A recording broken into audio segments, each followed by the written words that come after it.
मेरा कहना है, माइक लेने का मतलब यह है कि आप लोग यहाँ आए, थोड़ा घर जाने से अच्छा है 10-5 मिनट आप लोग यहाँ बैठे और यहाँ मंच की तरफ से सारी जो बात बताई जा रही है आप लोग उसका ग्रहण करें, थोड़ा समझें। तो ये प्रोग्राम आप लोगों का है, आप लोग इसमें टाइम देंगे थोड़ा, तो ये है कि सफल होगा प्रोग्राम। और घर तो जाओगे ही, तो थोड़ा वहाँ बैठने से अच्छा थोड़ा यहाँ बैठे आप लोग। अगर बैठने में दिक्कत है तो कोई बात नहीं है, अगर बैठ सकते हो तो बैठिए। तो मैं कहना चाहूंगा मंच की तरफ से थोड़ा इन लोगों को वो बताएं जो बाबा साहब ने हमारे लिए किया है, जिससे कि हमारे जीवन में शिक्षा को लेकर के, बिना शिक्षा के आप लोग कुछ नहीं कर सकते।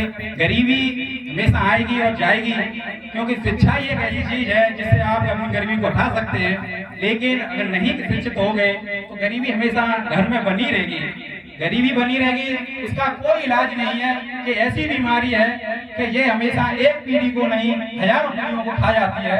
तो इसका एक ही इलाज है कि अपने बच्चों को संस्कार दें और नशे से थोड़ा दूर रखें। क्योंकि एक वृक्ष को लगाने के लिए, वृक्ष को आप अगर उसमें थोड़ा सा भी ढील दे देंगे तो वो वृक्ष बेकार हो जाएगा। तो मेरा कहने का मतलब यह है कि अगर बच्चे आपके हैं तो उन पर ध्यान दीजिए, छोटे से लेकर तब बड़े होंगे वो, तो आपका नाम रोशन करेंगे, नाम रोशन करेंगे तो आपकी इज्जत बनी रहेगी। तो मेरा कहने का तात्पर्य यही है कि बच्चों पर थोड़ा ध्यान दें, उन्हें शिक्षित करें। शिक्षित बिना होना कुछ नहीं है। तो आप बच्चों को ही संभाल सकते हैं, उनको अच्छा संस्कार देंगे वो अच्छा बनेंगे।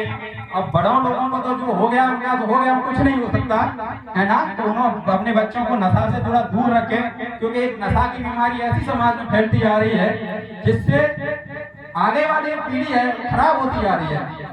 इस मोहल्ले में मैं देख रहा हूँ बहुत ज्यादा नशेड़ी हो गए। अपनी पीढ़ी को संभालें और संभालने के लिए अपने जो बच्चे हैं छोटे, आप उनको संभाल सकते हैं, क्योंकि बड़े होने के बाद संभालना बहुत मुश्किल है ना। तो आप अपने बच्चों को, अगर आप खाने की दिक्कत है तो आप एक रोटी कम खाइए, लेकिन एजुकेशन से बनाए रखिए। आप उन्हें शिक्षित रहेंगे तो आप उनका नाम, आपका तो नाम रोशन करेंगे, लेकिन आपको भी अच्छा लगेगा मेरा बच्चा सभ्य है। सभ्यता तभी बन सकती है जब आप उन्हें संस्कार देंगे। मैं कह रहा हूँ, मेरा कहने का बात तो यही है कि ज्यादा नहीं, आप लोगों को जिस बाबा साहब के बारे में समझाएंगे। बाबा साहब को समझने के लिए आपको शिक्षित होना पड़ेगा। बाबा साहब एक कोई ऐसी चीज नहीं है, आप लोगों की इतना किया है कि आप लोग आज बैठे हैं, आप लोग जो बात कर रहे हैं, जो प्रोग्राम हो रहा है, वो सब बाबा साहब की देन है। बाबा साहब बहुत, यानी आप जिंदा हैं, मैं सीधे शब्दों में कहूँगा, आप अगर जिंदा हैं तो बाबा साहब की देन है। आप खुले में सांस ले रहे हैं तो वो बाबा साहब की देन है, क्योंकि आपने देख रहे हो माहौल, जहाँ से पहले कितना खराब माहौल था वो भी आज सुधार हो रहा है। तो यही है कि बाबा साहब की देन है। और मैं कहना चाहूंगा कि जो भी यहाँ युवा हैं, जो नए बच्चे हैं, उनमें जागृति आई है, उनको भी ऐसी अपनी जागृति को बनाए रखें और समाज में छोटे मोटे प्रोग्राम होते रहें, जिससे कि समाज में एक सुधार की स्थिति बनी रहे। और मैं कहना चाहूंगा कि आप लोग ऐसे ही छोटे छोटे अपना टाइम दे रहे हैं तो बहुत अच्छी बात है ना। आप इतना ये प्रोग्राम थोड़ा ऐसे धीरे धीरे होते रहेंगे तो समाज में भाईचारा, एकता बनी रहेगी।